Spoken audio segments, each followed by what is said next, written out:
Hi, I'm Darren Long from Delta Harbour, and on this week's Hard Money Show, we never shy away from the hard topics. Recession, it's here. We have to accept it, but there's a lot that we can do about it, including putting gold and silver into our portfolio and making part of a successful wealth strategy. Here we go. There are no shortcuts to building wealth today. It takes time, effort, sacrifice, and diversification. But today, diversification means something different than it did in the past. You deserve a more secure way to protect and grow your wealth. At Delta Harbour, we take this to heart. Our mission is to help by inviting you to add physical gold and silver to your wealth strategy. Book a free consultation today and let us show you how to protect and grow your wealth through the ownership of physical gold and silver. Let us show you the Delta difference. Hey, well, it's back. Hard Money Podcast. Welcome to it. Scholes here. And of course, Darren Long, captain of the ship, does all the heavy lifting. And there's quite a bit when it comes to precious metals, but we have a solution for that. So you don't have to lift an ounce, but that's later on in the show. Reaching out in the meantime and every time, 1-877-323-GOLD is the way you do that. YouTube, Instagram, Facebook, Twitter, of course, Delta Harbour, right across the board. Harbour with a U, because we spell it correctly on this side of the border. So make sure you follow us on all the social media outlets. And we'll get to deltaharbor.com, the website, if you want more information, including the e-store. From that e-store, you can start on your own with a credit card and start getting some gold and silver, other precious metals into your wealth portfolio. You can sidestep Darren even if you don't want to go right to the e-store, but you always advise making that phone call first and getting educated. Really smart thing to do, especially if you're not dabbled in this arena. It's not difficult. It's just nice to know where you're going.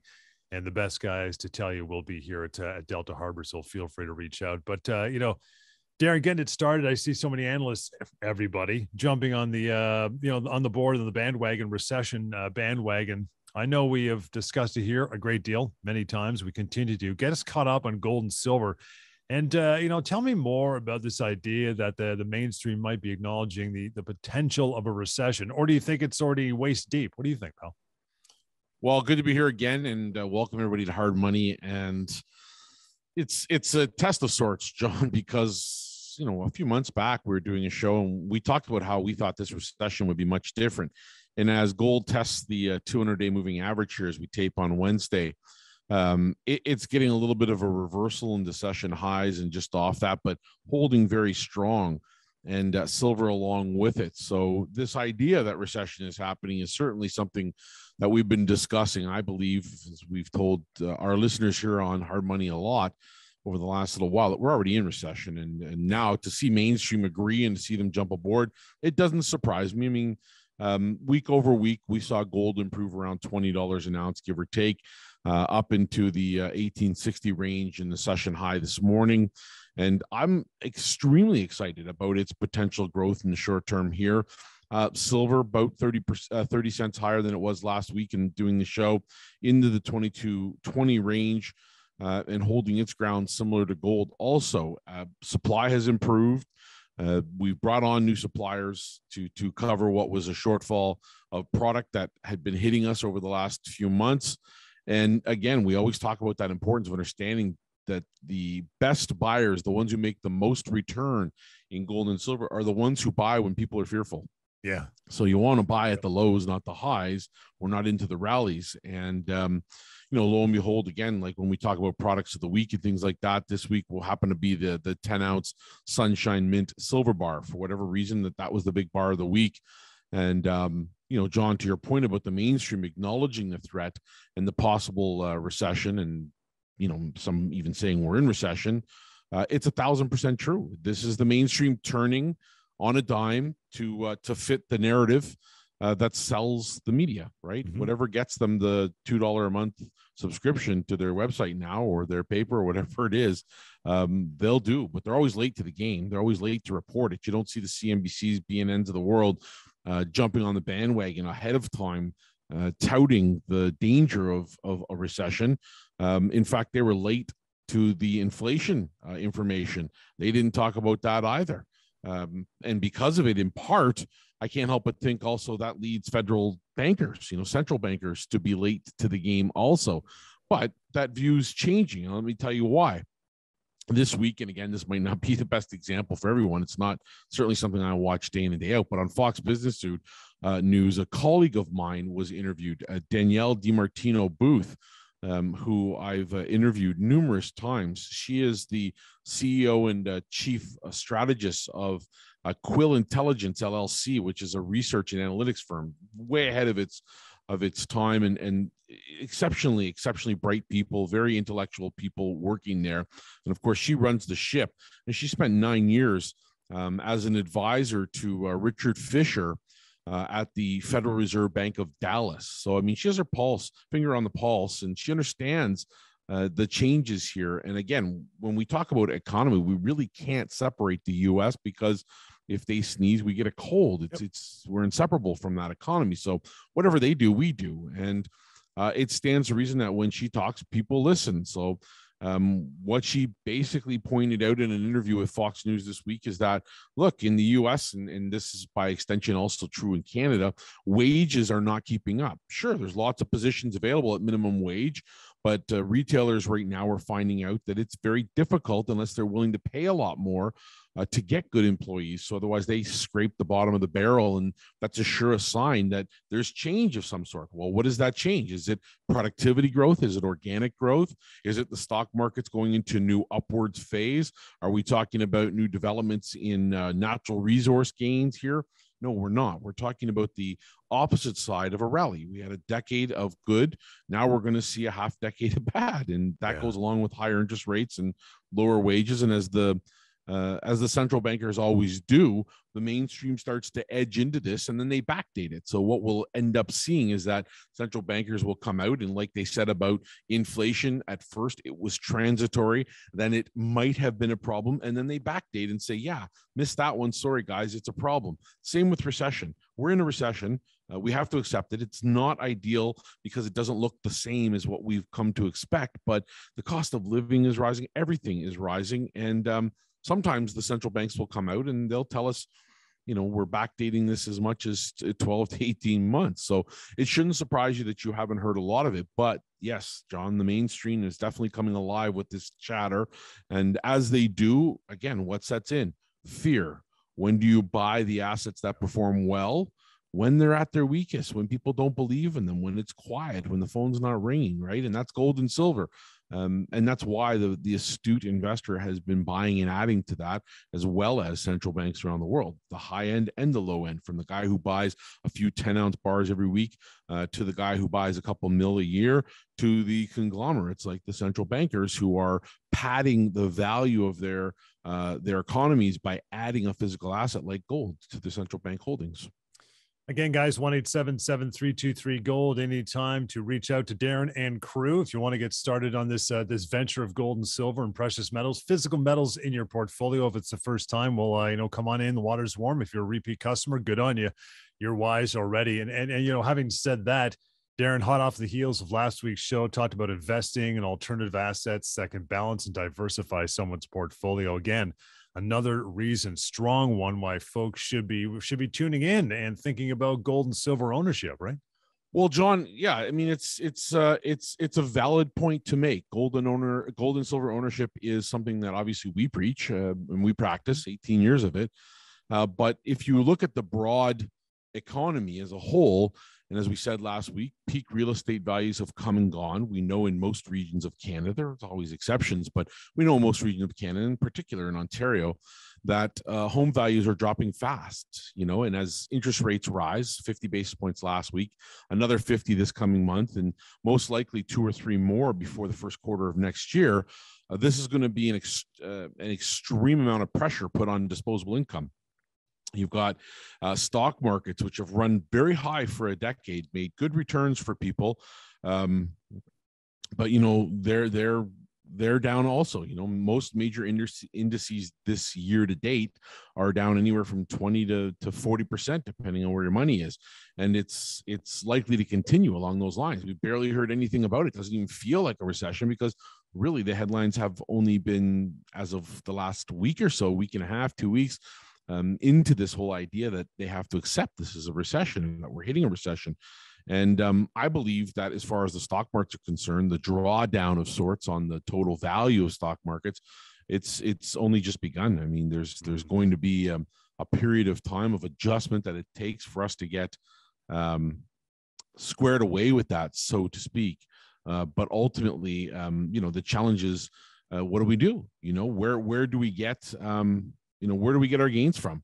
Where do we get our returns from? Where does the what replaces the housing market? As we said last week, 7% of our GDP going to housing, right? I mean, in many cases, as much as 66% of a new homeowner's total income is going weekly, monthly, yearly to housing related costs, whether that's upgrades or just the management of the mortgage, the debt they incurred, and so forth. I mean, there is a realization that has set in that we became so house horny that this entire country made a buck off of speculating on homes, and to the detriment of, as we'll find out in today's show, I know we're going to discuss an article a bit later, but to the detriment of the Canadian public. Now we can't afford to live in those houses. We bought them, paid for them, they're unfurnished, they look great, but we can't afford to keep them.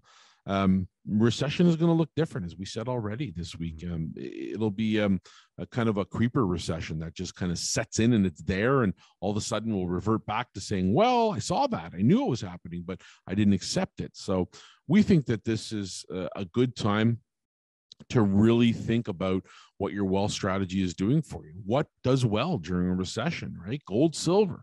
Look back to the 70s, right? High interest rates, double the money base in the US, and gold and silver explode to their all-time highs, right? Just one example of about 4 in the last 100 years that have done that. But, watch as interest rates strangle us further here. We're going to talk about what you don't see behind the scenes and what's happening to Canadian families on the whole. But we're living in paycheck to paycheck territory. Anybody who doubts that, give a little truth serum to your 10 closest neighbors and ask them how close they are to not being able to pay the bills.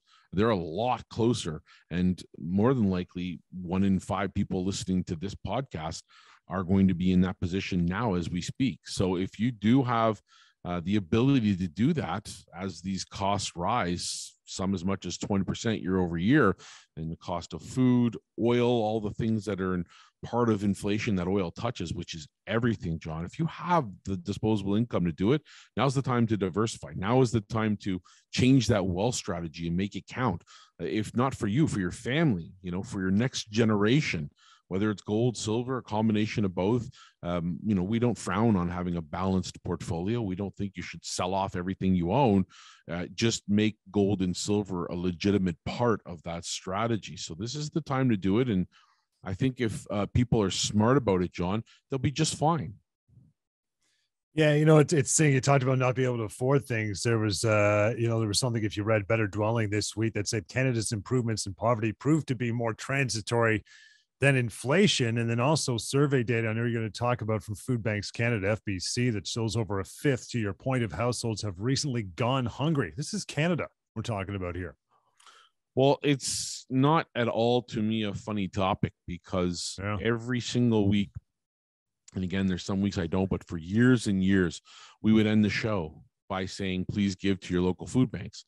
Yep. And on occasion, I'd get asked, when there's so many different places that need money, why do I say or talk about the food bank? And I said, well, one, I have a near and dear reason to love the idea of giving to a local food bank, because I know people who have used them, personal friends, contacts, families. And secondly, I believe in the one in my own community. I know people work hard. And what we don't realize, John, is that in keeping up with the Jones, behind the scenes, things are not so comfy cozy, right? Go into those new houses and you'll find out a lot of them are unfurnished or have just the minimum things that are necessary to survive. Don't forget that as many people speculated on houses, there's much, much, much more that were just new families having to get a house to put a roof over their head and having to spend 3/4 of their income every month on housing related costs. So this is what's going to drive that nail into the coffin, so to speak, unfortunately. And as an economy, we became very dependent on GDP growth due to the amount of housing speculation and buying and selling that we've done over the last 4 or 5 years. And the biggest concern, as I said just a few moments ago, is where do we find growth in our economy if housing fails? At this moment, it's the perfect storm. And unfortunately, it's coming to fruition. Who or what makes up this next segment of growth? Where do we find it? Do we go to natural resources? Well, on a federal level, we're anything but pro natural resources. The oil sector is suffering dramatically, and we don't have leadership that supports it. We want to get to a green economy. Great. How do we create real jobs from that? How do we, put into to effect real good policies that support that? We don't. There's no infrastructure for it. There's projects here and there, but they all are dependent upon tax dollars, right? We're giving more than we're getting right now because it's a new phase, a new trend, it's a new idea. So ultimately, I don't know where it comes from, this growth. And, we're still behind the scenes, John, trying to keep up with the Jones. We're still trying to make it a reality, take the family on an excursion once a year, maybe fly out now that COVID is coming to an end, or at least manageable. We want to get back to those norms. And so what do? We throw down the credit card. Right? We consume more by using personal debt. We make our equity in the houses closer to an ATM, right? We get a line of credit, a HELOC, and it's variable rate, which kills us in the end. And we just, on a revolving basis, take what we need. Do we ever pay it back? No, we take 2,000 or 3,000 out. We put 150 in. We take another 2,000 or 3,000 out. We put another 200 in. And as interest rates get higher, those payments double, and we're unable to pay it, because the wage prospects of increase during this inflationary period are slim to none, because you can't have employers doing better in recessionary times. They just don't. So, as inflation runs higher than incomes, many households, they can't easily absorb costs. And that article from Better Dwelling, the FBC found more food bank users are citing that exact reason. High inflation and rising shelter costs is the reason they're starving or unable to put food on their table, which means, quite frankly, millions of Canadians are going hungry despite the country boasting of its poverty reduction, that we're supposed to be getting better, that the reason houses are going higher is because we're healthy, is because as an economy, we're doing really well. It's not the truth. I wish people could see behind the bullshit sometimes, John. I wish they could, pull the veil back, pull the curtain back, and take a deep dive in and see where we're at. But they don't. And unfortunately, that survey in that Better Dwelling article, they found that 1 in 5, or 23% of households in Canada are eating less than they should be due to a lack of cash. That's roughly 7 million Canadians rationing food due to poverty. I mean, do we just ignore it? Certainly don't turn on the evening news and see it. And God knows there's tragedy everywhere right now, John. I understand, but we can't ignore these things. This is the real news. This is the real problem we have. So it doesn't matter what level of government you vote for, or who you side with, or who you want controlling your province or the nation. Somebody's got to take real leadership here and grow a set of whats to try and overcome this. Because when we look around it, my neighbors are all still living in 3,000+ square foot homes in my subdivision. But I know for a fact, as I said on a show not too long ago, that one of my neighbors is using the food bank. 3,200 square foot home, family of 5, 2 working adult men in the family, and can't make ends meet. They are using the food bank. And to hear that is horrible. It's absolutely shocking and horrible. And that's the country we live in right now.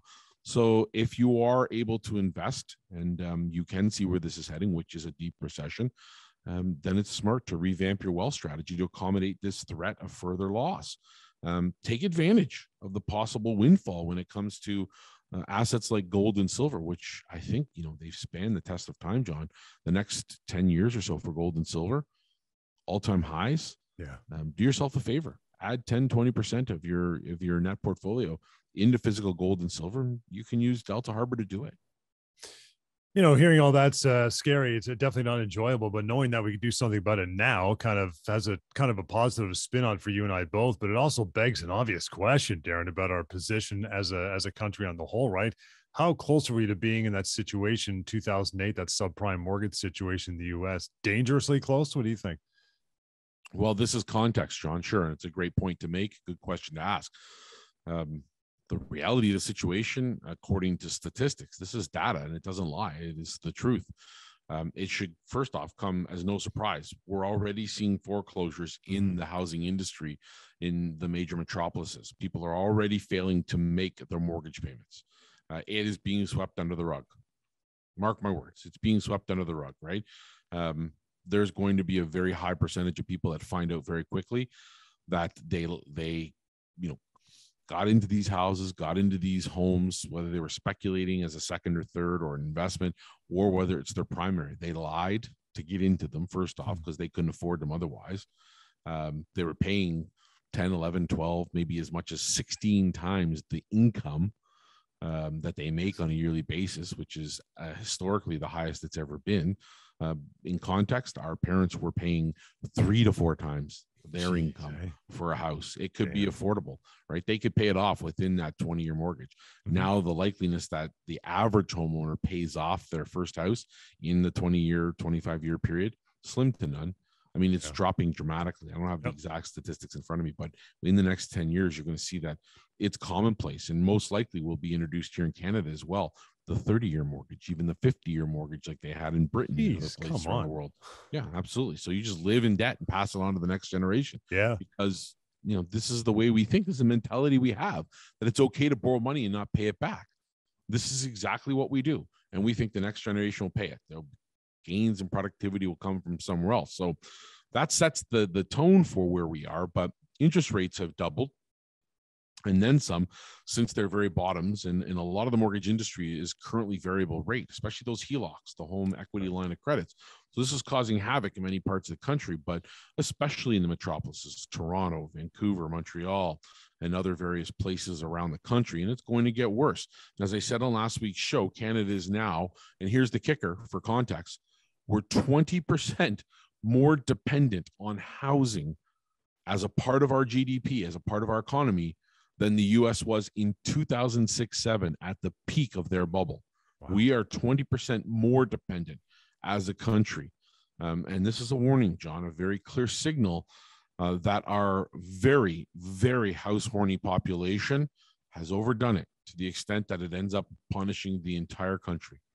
So if that's not enough to create some type of concern or the need to check your wealth and, just make sure it's okay and make sure that those stocks that you bought 5 years ago or 6 years ago that you haven't looked at in 3 years, that it's okay, that they're still doing okay, that, they haven't hit their peak and started to lose value.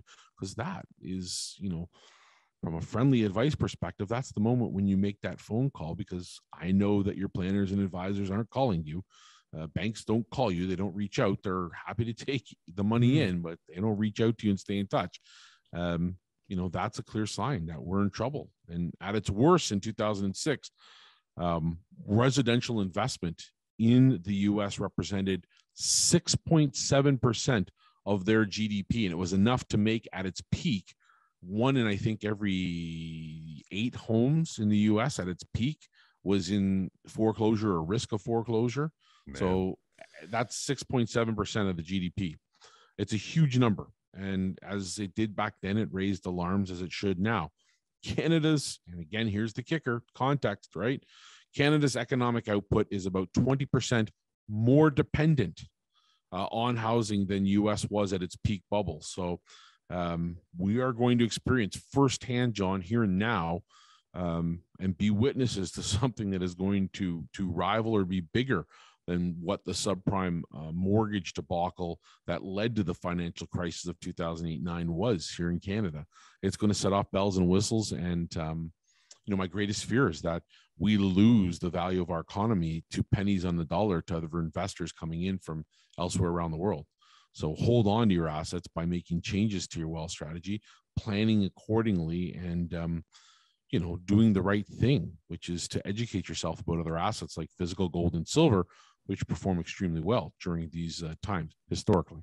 You want to reach out to and get educated, as we always mention, 1-877-7323-GOLD. You could discuss all these topics with Darren and his team anytime, and on social media, of course, across the board. Delta Harbour with a U, deltaharbor.com, online as well.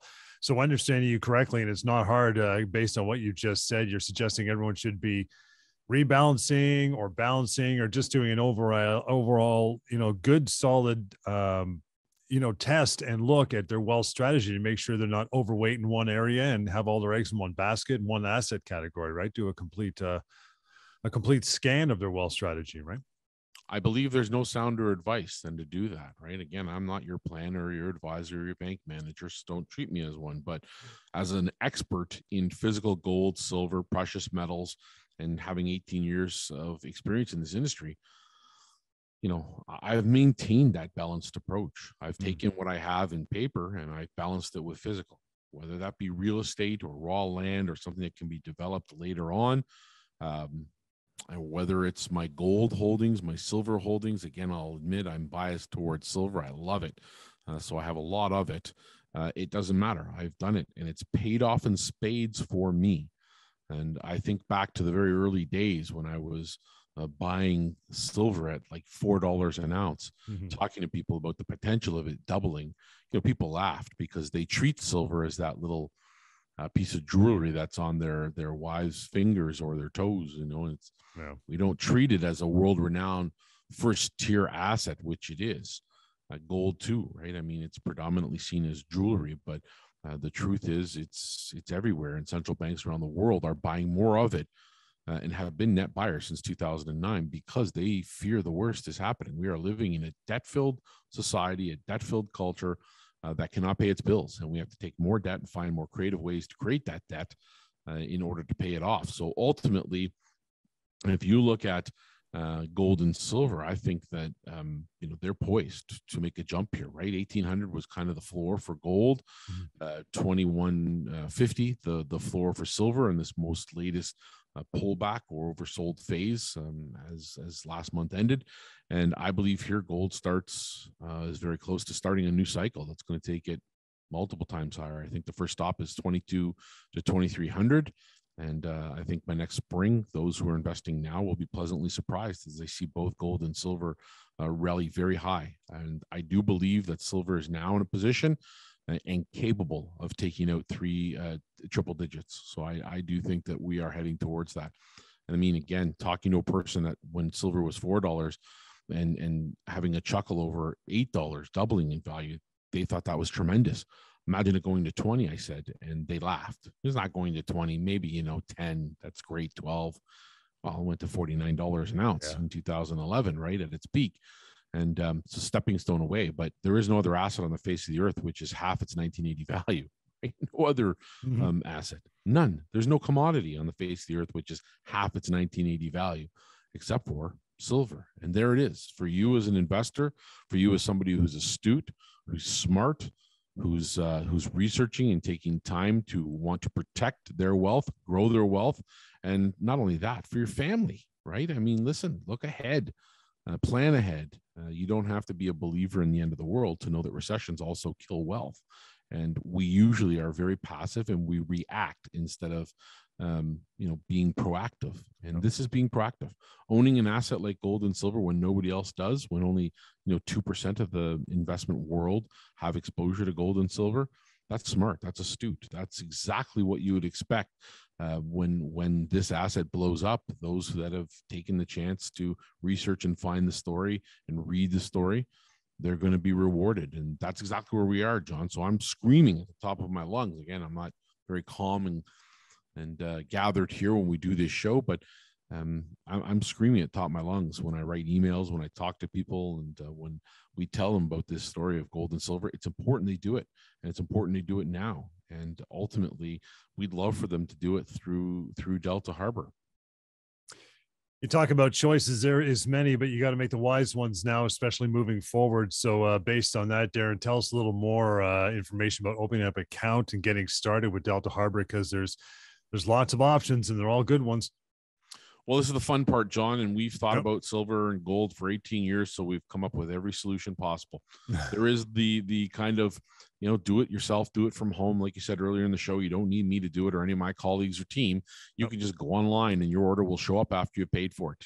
Tracking, insurance, the whole 9 yards, silver, gold, a combination of both. Do it from the comfort of your home or mobile, wherever you are, and get it delivered anywhere in Canada. If you happen to buy more than $1,000 of gold or silver, it comes to you free of charge in terms of shipping. So ultimately, that's just one option. If you are like us and you believe that you need liquidity, being able to buy and sell on a phone call, but you need safety, security, and you like the idea of having your product in storage, that option is there for people. And again, John, it's an easy one and a smart one. If you take gold and silver home, it is uninsured. It is a safety risk.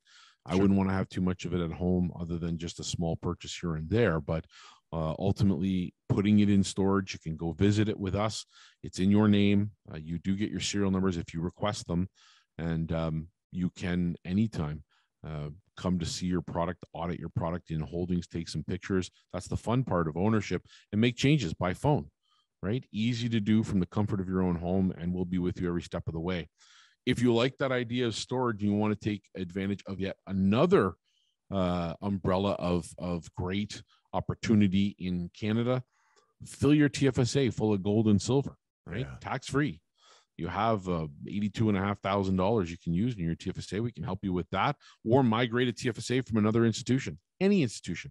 Wherever you are, you can have as many TFSAs as you like, as long as your contribution doesn't exceed the maximum limit allowed in relation to your age. And the maximum limit, if you are qualified to invest the most, $82,500. And every penny you make in that investment in the TFSA is capital gains free. So if you buy silver, put $82,000, and in 2 years from now it's worth $300,000, all of that gain is yours to do as you wish. Put it into the stock market, get ready for the next cycle up after the recession, buy a home, use it as a down payment, college tuition, buy the boat, take a 10 grand out a year and pay for vacation, do all those fun things that you've been thinking of doing that you'd like to do. But do it in your TFSA or your RSP or your LIRA. All of those are options, registered accounts, and easy to do. And again, can be an existing account, John. So if they want to invest in gold and silver and they want to own it in their RSP or LIRA or TFSA, they can already be invested in another institution. We'll show them how to migrate it over, and no cost, just a couple of minutes of work to get it done.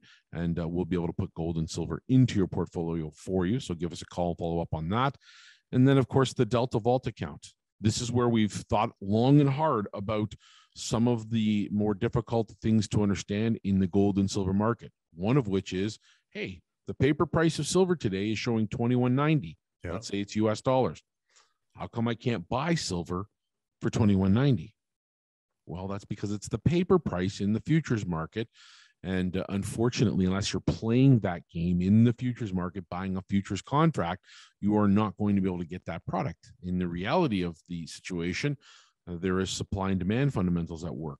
The Mint, when they make a 10-ounce silver bar, they have the cost of manufacturing that bar, the cost of insuring it and shipping it to get to me, to our vault, to be able to be sold to you, the client. Right. And then, of course, in reality, we have to mark a bar up because we don't work for free. So that adds costs and premium to the bar. And right now, we've experienced over the last couple of years some of the highest premiums we've ever seen in the marketplace. And a lot of that is due to supply and demand. COVID has put us through a lot.